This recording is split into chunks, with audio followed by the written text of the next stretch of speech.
Magandang umaga, ngayon po ay araw ng Linggo, December 10, 2023. Narito po muli ang update sa lagay ng panahon.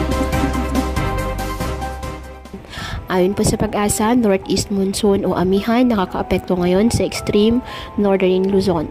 Wala naman po tayong bagyo o low pressure area na minomonitor sa loob ng ating PAR na maaring makaapekto sa ating bansa. Wala rin pong gale warning na nakataas sa anumang baybayin ng ating karagatan, kung kaya malaya pong makapamalaot ang ating mga kababayang mangingisda at may maliliit na sasakyang pandagat.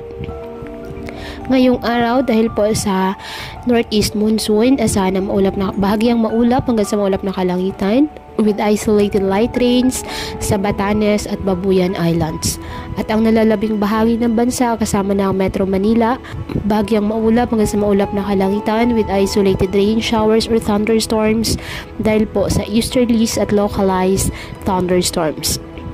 Kaya patuloy po na pinag-iingat ang ating mga kababayan sa bantapon ng mga pagbaha at pagguho ng lupa at ugaliin na magdala palagi ng payong o kahit anumang panangga sa ulan sa tuwing lalabas ng ating mga tahanan. At yan po muna ang update sa lagay ng panahon ngayong araw.